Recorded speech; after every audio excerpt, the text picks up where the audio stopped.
When you're actually interviewing and they're asking you questions, make sure you answer their question directly. If they ask you what your weakness is, don't go off and talk about your strength. If they actually ask you what your strength is, don't go off and talk about your weakness. Make sure that you give them the answer, and then make sure that you give them the space to ask follow-up questions. So I'll give you an example here. When I go into an interview, a lot of times in an interview, one of the first conversations or one of the first questions that gets asked is, tell me a little bit about yourself. So I work as a Scrum Master in the IT field, and that's a form of project management. And I'll tell them a little bit about my background. I'll tell them that, some of the industries that I've worked in. I'll tell them how long I've been doing it. I'll tell them some of my strengths. But what I'm going to preface that conversation with is, I'm going to say something to the extent of, I'm going to give you a very high level overview. I'll give you the 1,000-foot view. Let me know if there's any specifics that you want me to drill in on.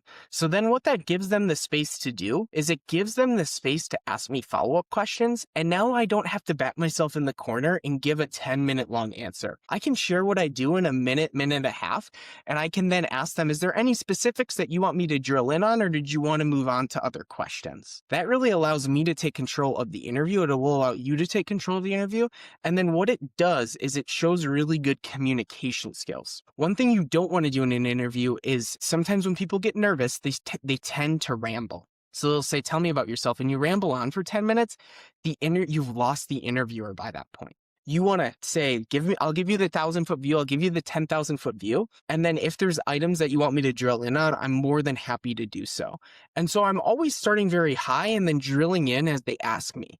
So I'm not starting by drilling in and coming back out high. So focus on doing that. What that'll do is it'll just communicate things in a lot better manner, because you might use very industry specific verbiage from a previous position that your interviewer just might not understand. And now you go off on a 5-minute tangent and they've lost you when you used a word 5 minutes ago. So just be very conscious of that when you're actually sitting in the interview.